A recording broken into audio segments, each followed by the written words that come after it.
C'est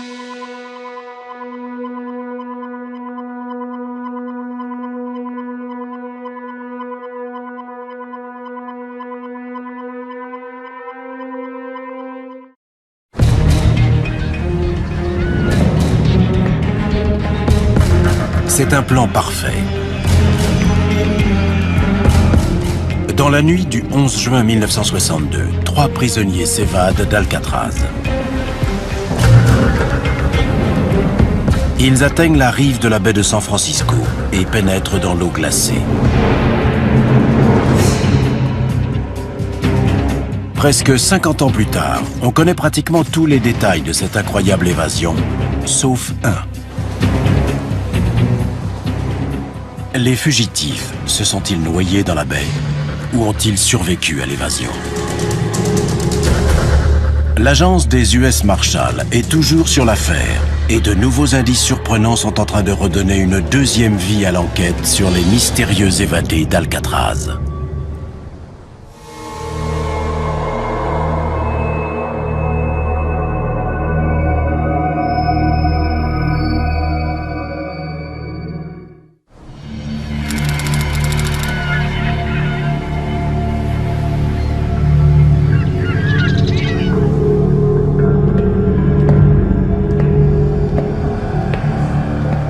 Dans la prison d'Alcatraz, c'est une nuit comme les autres qui s'annonce.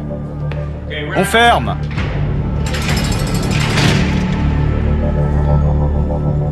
Tout est calme. En ordre. Mais derrière cette normalité apparente, 3 prisonniers sont sur le point de tenter l'impossible. Ils vont s'évader de la prison fédérale réputée la plus sécurisée des États-Unis.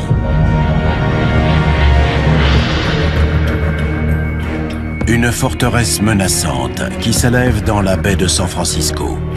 Alcatraz accueille les criminels les plus dangereux des États-Unis. C'est là qu'Al Capone et Machine Gun Kelly ont purgé leur peine de prison.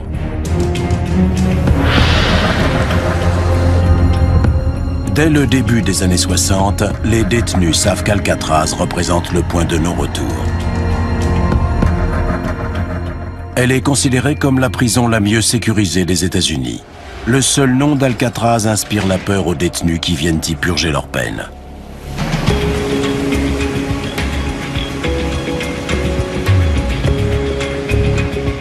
Pat Mahoney est un ancien gardien de la prison d'Alcatraz. C'est également lui qui pilotait le bateau chargé de transporter le personnel et les prisonniers entre Alcatraz et San Francisco. Pour les gardiens comme Mahoney, ce qui fait d'Alcatraz une forteresse dont il est quasiment impossible de s'évader, c'est l'eau. Les eaux glacées de la baie représentent la dernière ligne de défense. À l'intérieur, il y a un gardien pour 3 prisonniers. Dehors, des murs hérissés de barbelés et des miradors entourent la prison. Une zone de 200 mètres, interdite à la navigation, encercle la forteresse. C'est cette sécurité renforcée qui a valu à Alcatraz d'être surnommé le Rocher.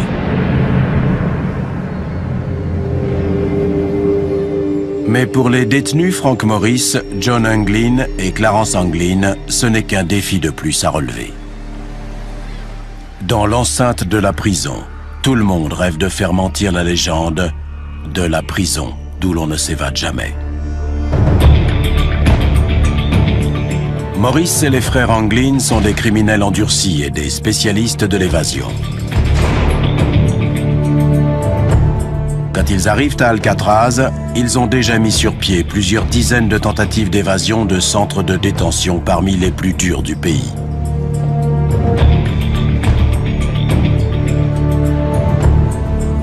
Mais réussiront-ils à s'évader du plus dur de tous? Ils vont passer le plus clair de leur journée à chercher un moyen de sortir. Ils échafaudent un plan d'évasion en se basant sur un seul point faible. Un vieux ventilateur situé sur le toit du bloc B n'est pas scellé dans le béton comme les autres.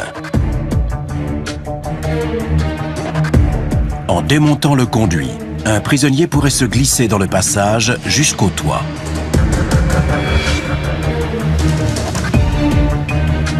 Mais pour atteindre ce ventilateur, ils doivent sortir de leur cellule. Et hormis la porte de la cellule, impossible à franchir, la seule autre issue consiste en une grille métallique de 13 cm sur 24.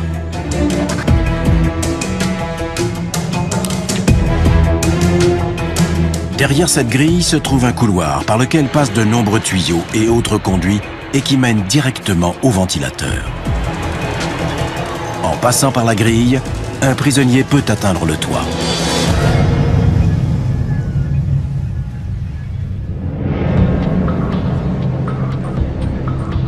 Un réseau de complices va leur fournir les outils nécessaires. Ce sont principalement des codétenus, employés dans la prison, à la cuisine, à la blanchisserie et aux travaux de maintenance.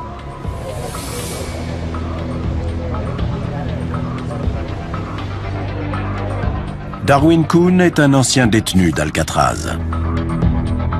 Selon lui, John Anglin l'aurait abordé dans la cour pour lui demander de l'aider à se procurer des outils. Coon répond qu'il fera son possible pour l'aider.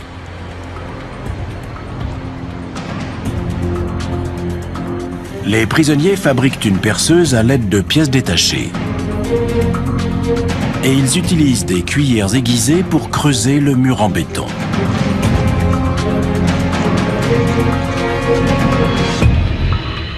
Ils cachent leur progrès grâce à des grilles en trompe-l'œil fabriquées à partir de morceaux de carton et de boîtes de tabac.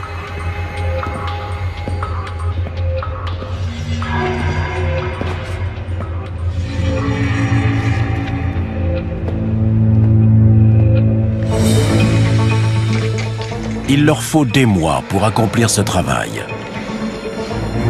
Mais dans la nuit du 11 juin, ils sont enfin prêts à partir. Extinction des feux.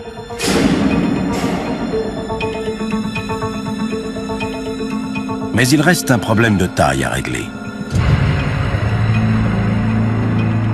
Les gardiens font des allées et venues incessantes devant les cellules pour compter les détenus.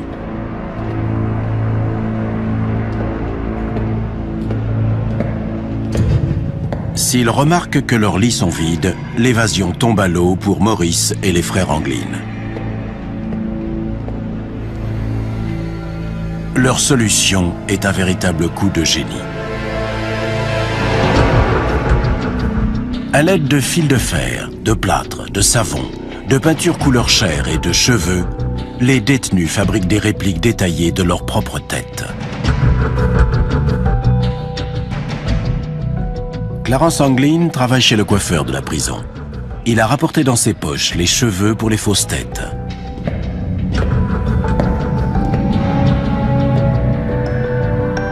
Il ne reste plus qu'à placer les têtes sur les oreillers. Et à dire bonne nuit à Alcatraz.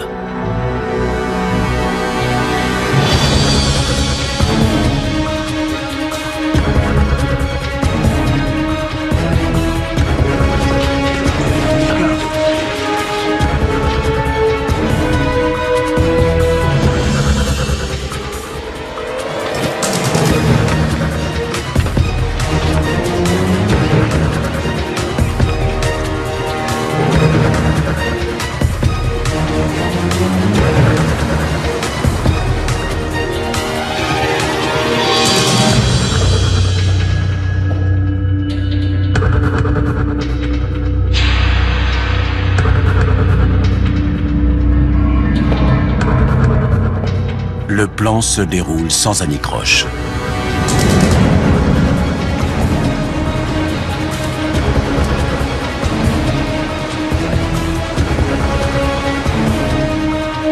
Mais un dernier obstacle se dresse entre les prisonniers et la liberté, la baie de San Francisco.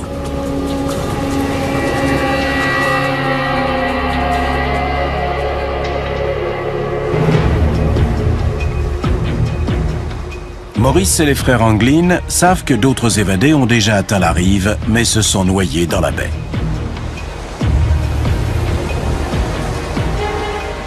Les fugitifs n'ont aucune chance de survivre dans cette mer glacée et agitée.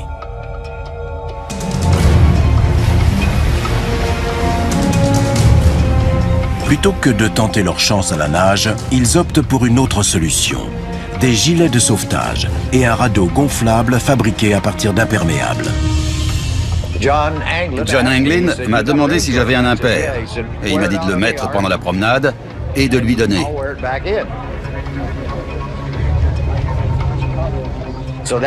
Voilà comment il a récupéré mon impair qui a servi à fabriquer leur radeau.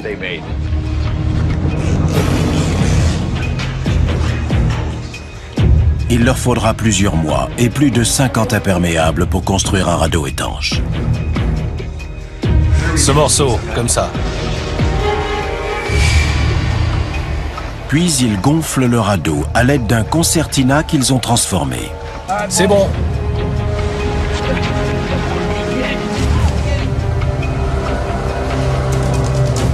Mais est-ce qu'un radeau fait de briques et de broc et qui n'a jamais été testé sur l'eau survivra aux 3 km de traversée jusqu'à l'autre rive?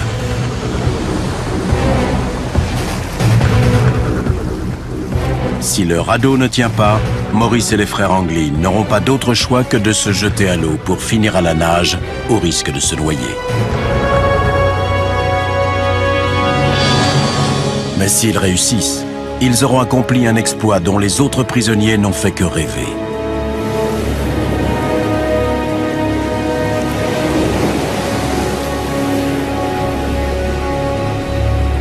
Les 3 évadés d'Alcatraz s'enfoncent dans la nuit et bravent la baie de San Francisco dans leur radeau de fortune. On ne les reverra plus jamais.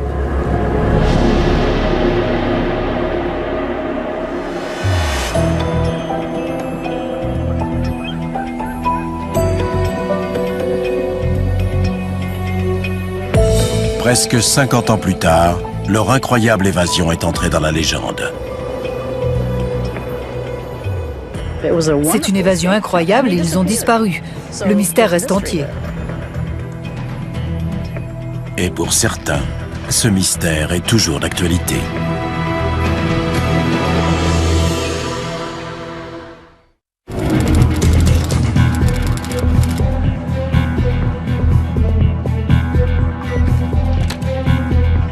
Le marshal adjoint Michael Dyke dirige les recherches pour retrouver les 3 évadés d'Alcatraz, Frank Morris et John et Clarence Anglin.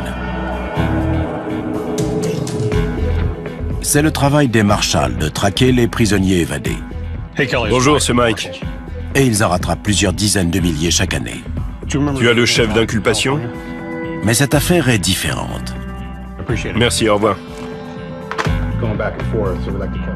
Comparé aux meurtriers et aux violeurs qu'il doit traquer, cette évasion d'Alcatraz en 1962 n'est pas l'affaire la plus pressante qu'il ait à traiter. Mais elle est importante pour lui. S'il y a une possibilité que l'un d'eux soit encore en vie et que l'affaire soit résolue, il ne faut pas abandonner. Les marshals n'abandonnent jamais les recherches, sous aucun prétexte. Personne ne s'en sort aussi facilement.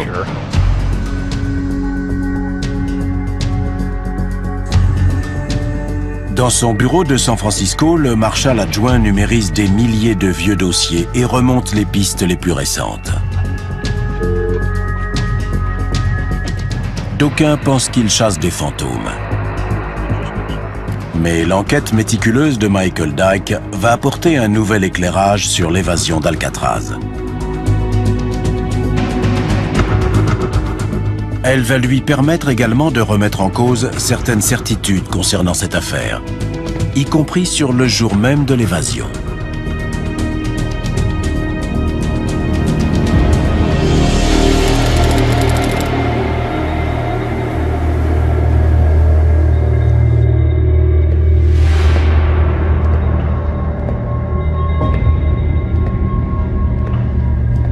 Lors de sa ronde du matin, un gardien croit faire une découverte macabre. Il faisait l'appel à 7h30. Maurice!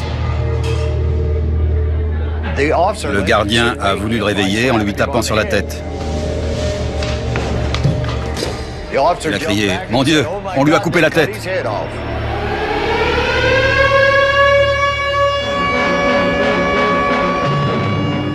La cuillère a eu raison des barreaux dans la prison d'Alcatraz, dont nul n'est censé pouvoir s'évader.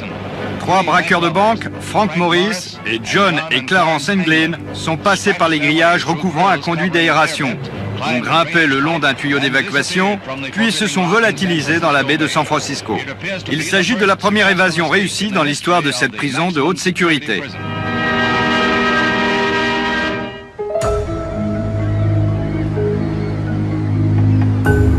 L'écrivaine Jolene Babiak est la fille du directeur adjoint de la prison de l'époque et dormait dans l'appartement familial lorsque l'alarme a retenti. J'ai compris qu'il y avait eu une évasion en entendant la sirène dans mon rêve. Ma mère m'a dit « Habille-toi, il y a eu une évasion ». J'ai demandé « Ils sont toujours là ?» Et elle m'a dit « Non, ils ont dû partir cette nuit ».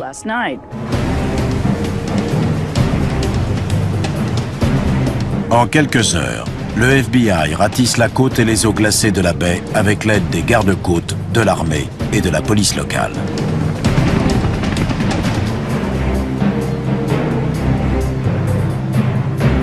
Mais ils ne retrouvent aucune trace des évadés.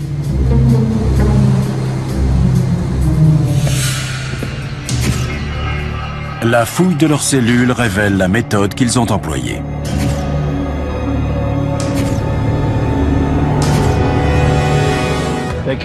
Ils sont sortis sur le toit de la prison,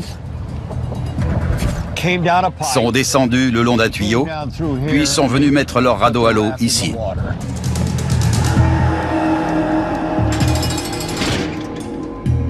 Les interrogatoires des autres détenus réservent une autre surprise. Un 4e prisonnier, Alan West, a également participé à l'évasion. West était le plus vicieux et le plus dangereux. C'était son 2e séjour à Alcatraz.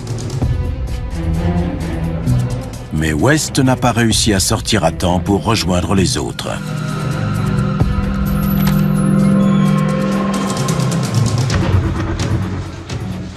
Non. Alan West. Il raconte au FBI que les évadés avaient prévu de passer par un chemin inhabituel. Ce chemin devait passer par Angel Island, à 3 km au nord d'Alcatraz, avant de les mener sur le continent où ils auraient volé une voiture. À Angel Island. Oui.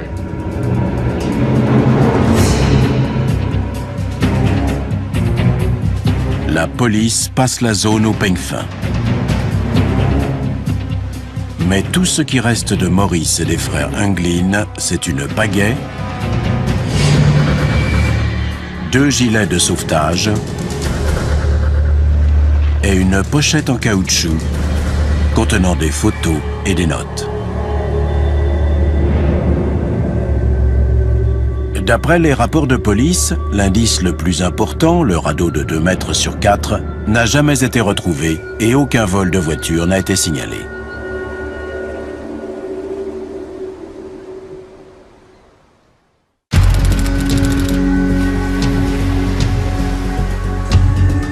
Cinq semaines plus tard, le FBI reçoit de nouvelles informations. Un cargo norvégien quittant la baie aurait repéré un corps flottant dans l'eau. Il était sur le ventre, mais il portait un pantalon de toile bleu clair et un caban. La description correspond presque exactement à l'uniforme porté par les détenus d'Alcatraz.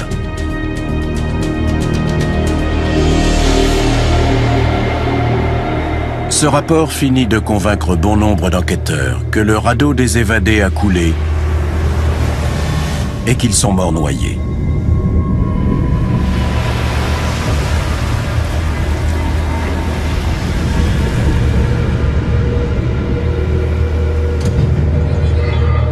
Mais y a-t-il une autre fin possible à cette histoire ?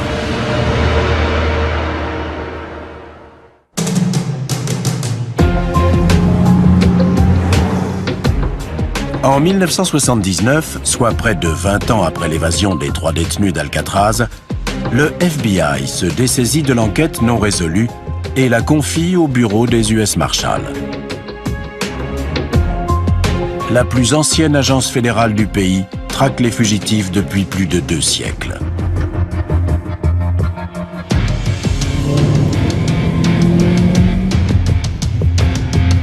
Les US Marshals arrêtent plus de 100 000 fugitifs chaque année. Et une bonne partie d'entre eux est retrouvée après plusieurs années, voire plusieurs décennies. Mais même pour des enquêteurs aussi opiniâtres, l'évasion d'Alcatraz représente un défi énorme. Et elle soulève certaines questions sur l'enquête originale. Ce qui amène certains à se demander si Frank Morris et les frères Englin n'ont finalement pas réussi à retrouver leur liberté.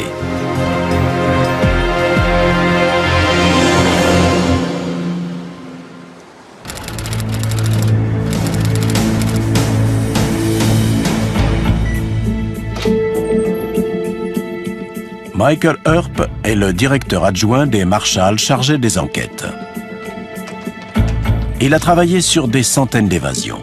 Il sait combien il est difficile de rouvrir une enquête aussi vieille. Vous recommencez à zéro. Vous reprenez toutes les pièces du dossier de l'époque et vous revoyez tout. Vous essayez de reconstituer dans votre esprit tout ce qui a été fait à l'époque et vous envisagez toutes les pistes qui n'ont pas été explorées et qui vous paraissent intéressantes. Lorsque les US Marshals héritent de l'affaire, les rapports du FBI ne sont pas numérisés. On a dit au FBI de rassembler toutes les pistes, tous les rapports, tous les indices, de les mettre dans des cartons et d'envoyer le tout aux US Marshals. Et en fait, il nous a fallu 2 ans pour récupérer tous les dossiers.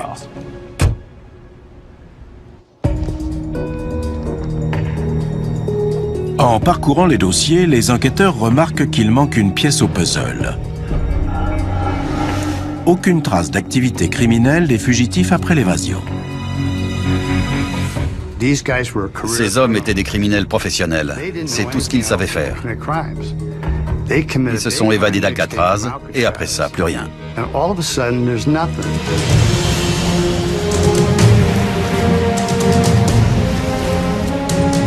Si Morris et les frères Englin ont survécu à leur évasion, ont-ils réussi à rentrer dans le droit chemin après un tel coup d'éclat?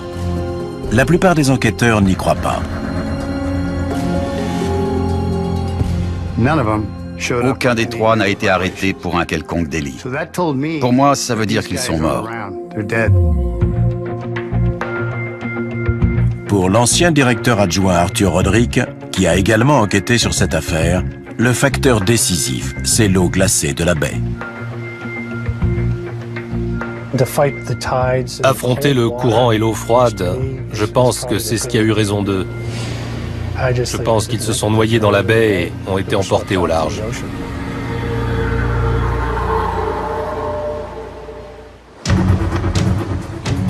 Si les prisonniers sont allés au nord, vers Angel Island, le courant y était 2 fois plus fort que s'ils étaient allés vers le sud.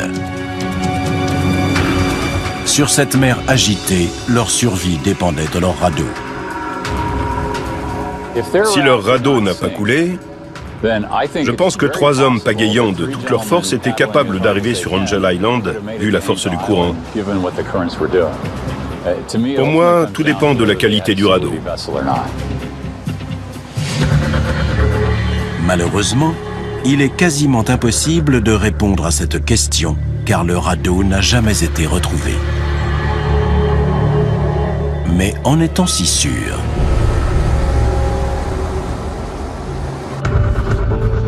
Michael Dyke a découvert certains indices qui tendraient à remettre en question ce que les enquêteurs croyaient acquis et a suggéré que les fugitifs s'en soient bien sortis contre toute attente.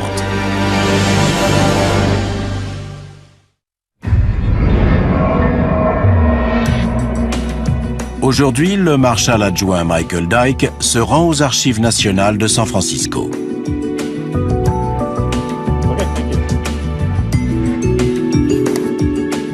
Les immenses salles d'archives abritent tous les documents sur l'évasion d'Alcatraz.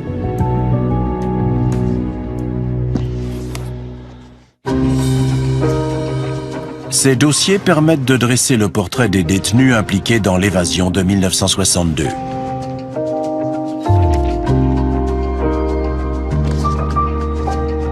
Frank Morris a eu une enfance difficile. Orphelin, ballotté de famille d'accueil en famille d'accueil, il finit en maison de redressement très jeune.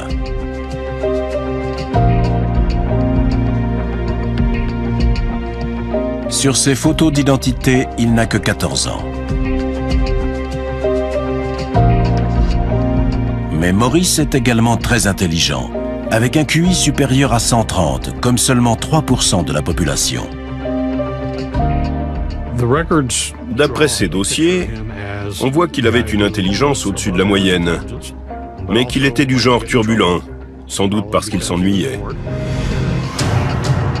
En grandissant, Morris s'installe dans une certaine routine qui va définir le reste de sa vie.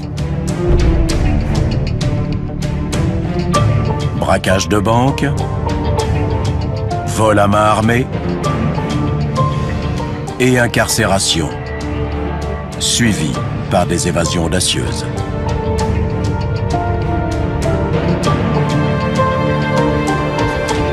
Lorsqu'il est transféré à Alcatraz, Morris s'est déjà fait une réputation de roi de l'évasion. Les frères Englin étaient un peu à l'opposé de Morris. Pas particulièrement brillants, une intelligence moyenne, ils n'avaient pas été au-delà de l'école primaire.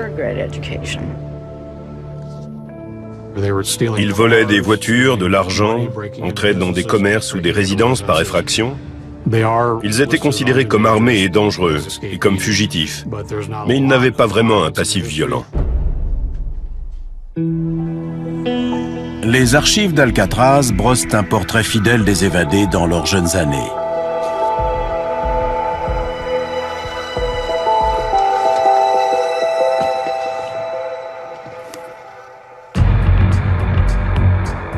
Mais c'est dans les milliers d'autres documents que contiennent les dossiers du FBI que se cache une énorme surprise. 2 documents officiels restés inconnus du public jusqu'alors. S'ils se révèlent exacts, ils remettent en question les conclusions sur l'affaire. À l'époque, les sources officielles ont affirmé que le radeau n'avait pas été retrouvé. Pourtant, ce télétype du FBI, daté du 12 juin 1962, le lendemain de l'évasion, indique clairement qu'un radeau a été retrouvé. Et où cela? À Angel Island.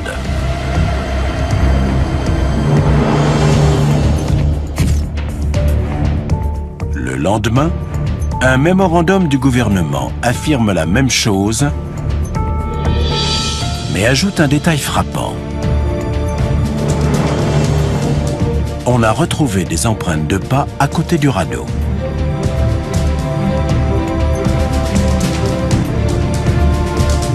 Mais si le radeau a bien été retrouvé, il n'a jamais été enregistré dans le dossier. Comment cela a-t-il pu arriver? Et pourquoi ces documents refont-ils surface seulement aujourd'hui? C'est un mystère. Le mémorandum du 13 juin contient également une autre révélation étonnante. On a longtemps cru qu'aucune voiture n'avait été volée au moment de l'évasion des 3 détenus d'Alcatraz. C'est d'ailleurs l'argument clé dans la thèse de la noyade.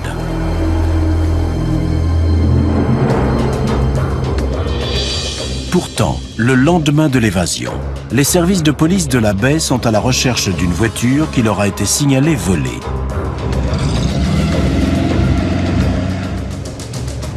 Toujours d'après le mémo, Un automobiliste a également fait une sortie de route à cause de 3 hommes dans une Chevrolet bleue. Il a téléphoné à la police de la route de Stockton pour le signaler.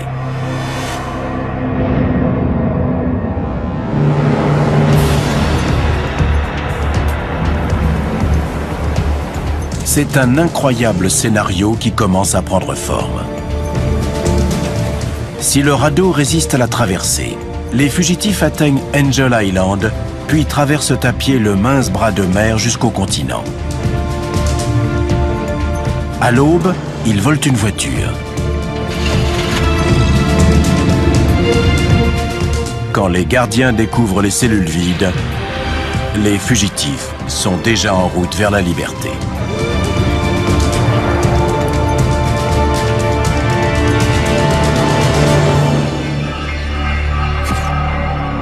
Ces documents amènent Michael Dyke à tirer de nouvelles conclusions sur l'affaire. Une intuition est ce qu'elle est. C'est une opinion. Et mon opinion, c'est qu'il y a de fortes chances qu'au moins 2 d'entre eux aient survécu.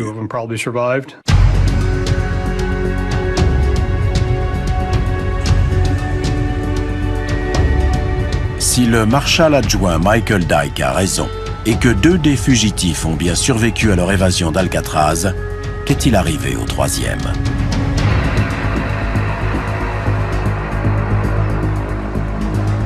Le rapport du cargo norvégien signalant la présence d'un corps dans l'eau apporte probablement une funeste réponse à cette question. Environ 8 mois après l'évasion et 7 mois après que le corps a été aperçu dans l'eau, on a retrouvé un squelette début 1963 à Point Reyes. Et d'après la direction des courants, beaucoup d'entre eux vont vers le nord. Donc il est possible que ce soit le même corps. S'agit-il des restes de l'un des évadés d'Alcatraz? Dyke pourra peut-être répondre à cette question, s'il retrouve le squelette.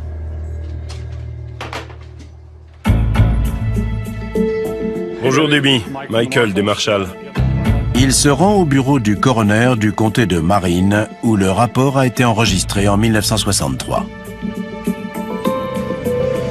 Il y est mentionné que les restes ont été enterrés dans un cimetière local sous le nom de John Bones Doe.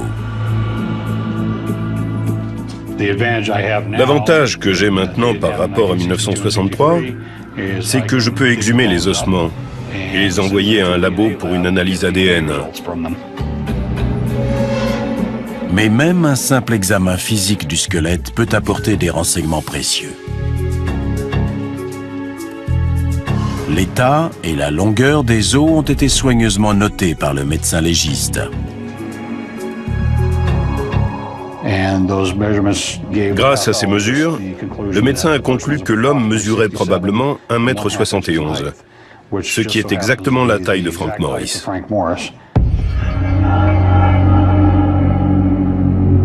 La similitude de taille est plus que troublante. Mais Michael Dyke sait qu'il n'y a qu'une seule manière de s'assurer que cette dépouille est bien celle de Frank Morris: une analyse ADN.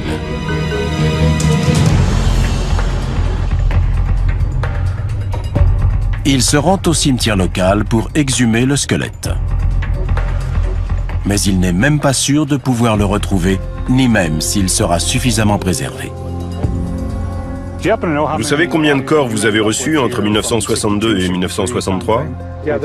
On a 4 corps d'inconnus qui ont été enterrés ici, entre 62 et 64. D'accord.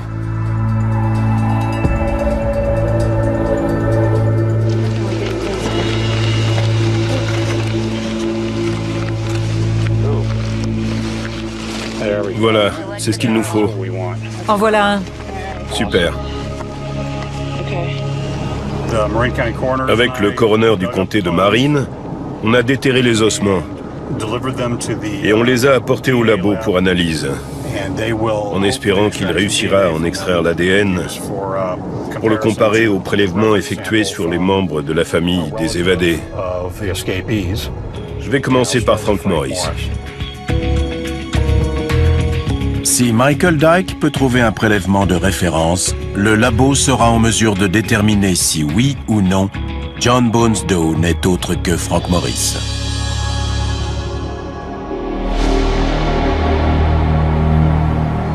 Mais si c'est bien Frank Morris qui s'est noyé, pourquoi lui et pas l'un des frères Englin?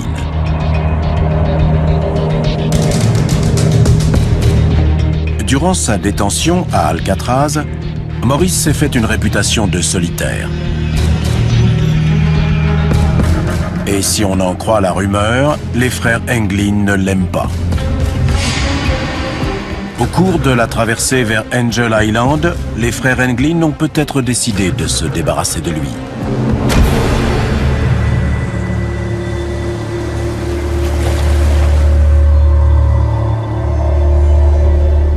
Une fois dans l'eau, Maurice Sonnet a peu de chances de survivre. Il succombe rapidement au froid.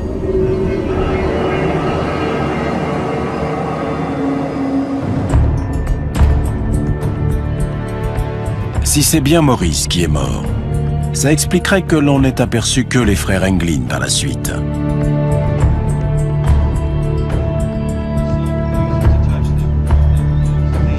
Les deux frères auraient assisté à l'enterrement d'un membre de leur famille déguisé en femme.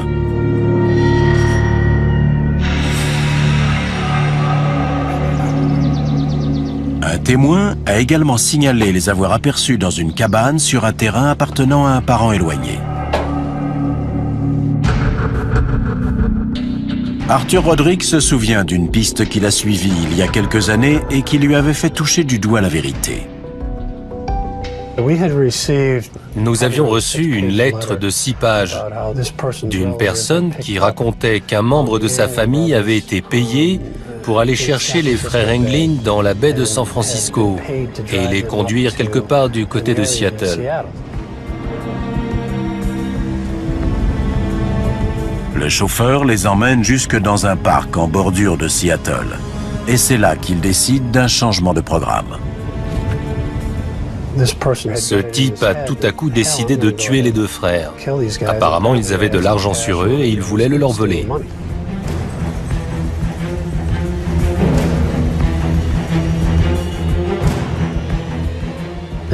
Ils étaient assis à l'arrière, cachés sous une couverture. Il a ouvert la portière et leur a tiré dessus.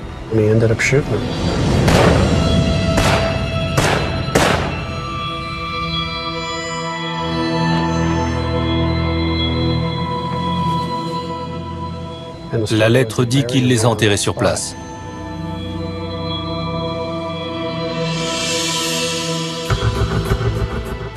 Les détails très précis de la lettre poussent Roderick à se rendre sur les lieux.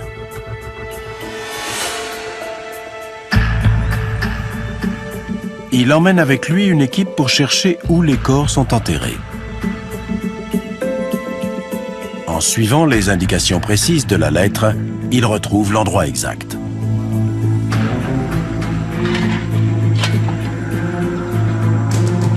Ils commencent à creuser.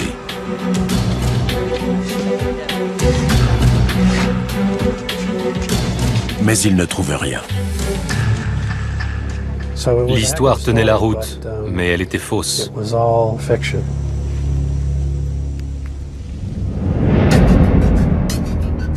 Au fil des ans, de nombreuses pistes ont été suivies qui n'ont finalement abouti à rien.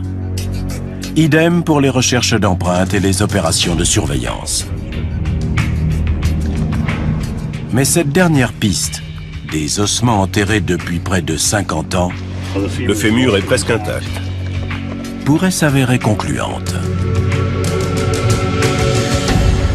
Les résultats des analyses ADN sur le squelette vont peut-être enfin nous révéler ce qui est arrivé à l'un des 3 évadés d'Alcatraz.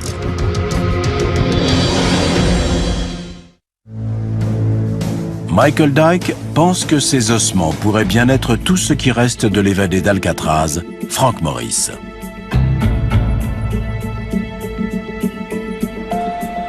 Le laboratoire médico-légal a extrait l'ADN des ossements. Mais il lui faut un prélèvement de comparaison. Après des recherches laborieuses, Dyke retrouve un membre potentiel de la famille de Morris du côté de son père. il a accepté de fournir un échantillon d'ADN.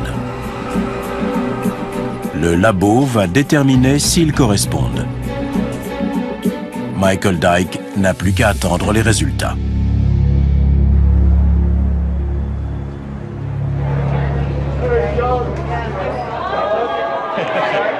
Comment ça va, Kuhn? Et vous, Mahoney? Comment ça va? Bien. Super.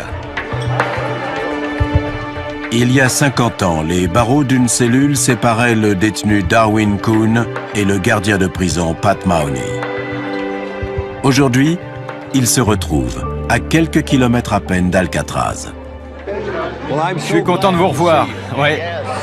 Ça s'arrose. On n'est plus très nombreux. Ah, en effet, c'est sûr.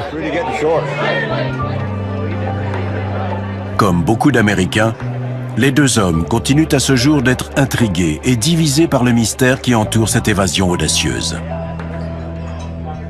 Je pense qu'ils ne s'en sont pas sortis. La mer ici est toujours démontée. C'est ce qui faisait l'efficacité d'Alcatraz. L'eau. Je suis persuadé que John et Clarence Anglin et Frank Morris s'en sont sortis tous les trois.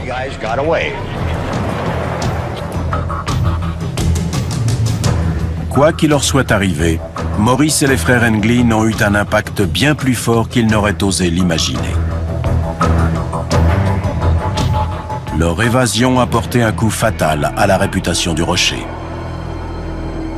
La prison d'Alcatraz étant ce qu'elle était, c'était vraiment humiliant que quelqu'un s'évade. Moins d'un an plus tard, la prison fédérale est fermée définitivement. L'heure est venue de dire adieu à Alcatraz. Menottés et chevilles entravées, les 27 derniers prisonniers sur les 1500 quittent la forteresse croulante et condamnés pour une prison fédérale plus moderne.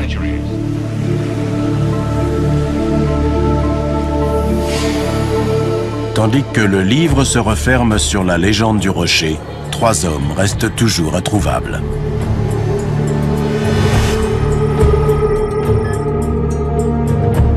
« 50 ans plus tard, ces portraits générés par un logiciel spécial nous révèlent à quoi ressembleraient les visages des évadés aujourd'hui.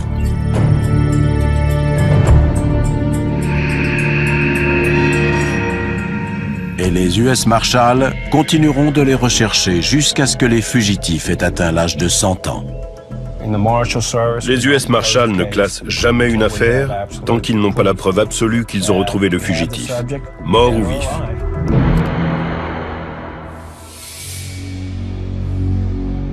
Aujourd'hui, Michael Dyke espère voir confirmer sa théorie selon laquelle Frank Morris n'aurait pas survécu à l'évasion. Les résultats des tests ADN sont enfin arrivés. Ok. Merci, John. Le labo vient de confirmer que le prélèvement ADN que j'ai envoyé ne correspond pas à Frank Morris. Je savais que c'était à envisager, mais j'espérais que non, parce que je voulais classer cette affaire.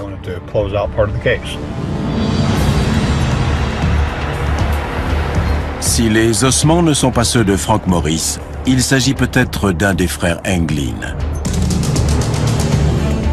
Mais il est également possible qu'il ne s'agisse d'aucun des trois. Ce qui tendrait à prouver que le mémorandum découvert récemment disait la vérité et que le radeau a bien résisté à la traversée de la baie, que des empreintes ont bien été découvertes s'éloignant du radeau, qu'une voiture a bien été volée et que les 3 hommes à l'intérieur étaient bel et bien les évadés d'Alcatraz.